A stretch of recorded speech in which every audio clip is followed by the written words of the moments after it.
আমি বেঁচে থাকাটা জরুরি না, বেঁচে থাকা জরুরি আমার বাবা। এই কথাটা আমার না, আমাদের এই কন্টেন্ট ক্রিয়েটর অমর ফায়ার ভাইয়ের ডায়লগ।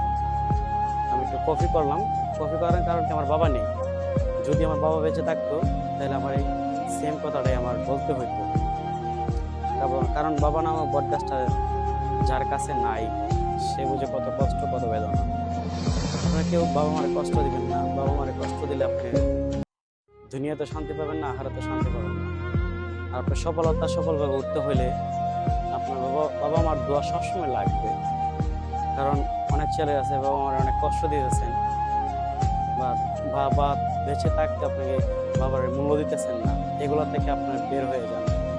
কারণ দুনিয়াতে বাবা থাকাটা জরুরি। কেন বলি, বাবা নামক বটগাছটা যদি দুনিয়াতে না থাকে, সে ছেলেটা বুঝে কতটুকু কষ্ট আর কত পরিশ্রম করে তার উপরের লেভেলে উঠতে হয়। কারণ এটা আমি বুঝবো, কারণ আমার বাবা নাই। আমি পরিবারের সবচেয়ে ছোট ছেলে এবং ছোট সন্তান। আমি কত কষ্ট করি এটা মহান আল্লাহ পাক রব্বুল আলামিন জানে, আমি জানি। আমার ভিতরে কি আছে অনেকেই জানে না, অনেকেই বুঝে না। আমি আমার কথা জানি, আমার মনের কথা একমাত্র প্রকাশ করি আল্লাহর কাছে। যখন আমি কষ্ট পাই তখন আল্লাহকে স্মরণ করি যে আল্লাহ পাক রব্বুল আলামিন, আপনি আমার এই যেমনই রেখেছেন, আল্লাহ তাআলা লাখ লাখ শুকরিয়া। আমি আবারও বলি, আমি বেঁচে থাকাটা জরুরি না, আমার বেঁচে থাকা জরুরি আমার মা। আমার মায়ের মৃত্যুর একদিন আগে যেন আমার মৃত্যু হয়, কারণ আমার মায়ের মৃত্যুর যন্ত্রণা আমি সহ্য করতে পারবো না। এই কথাটা কেন বলে জানেন? যে মা 10 মাস 10 দিন আমাদেরকে পেড়ে নিছে, সেই মায়ের আমরা কষ্ট দিচ্ছি, খাবার দিচ্ছি না, ভাত কাপড় দিচ্ছি না, এগুলা খুবই কষ্টকর, খুবই দুঃখজনক। এটা ম্যাক্সিমাম 100%-এর ভিতরে 80%-ই বাবা মার এত কষ্ট দিচ্ছে।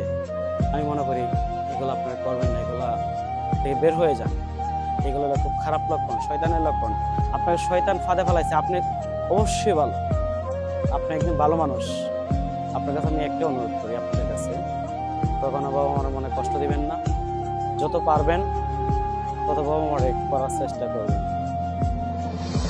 কারণ আমি আমার মায়ের থেকে যতটুকু ভালোবাসা, বাবা মায়ের কাছ থেকে যতটুকু ভালোবাসা পেয়েছি, আমি কারোর কাছ থেকে এত ভালোবাসা পাইনি।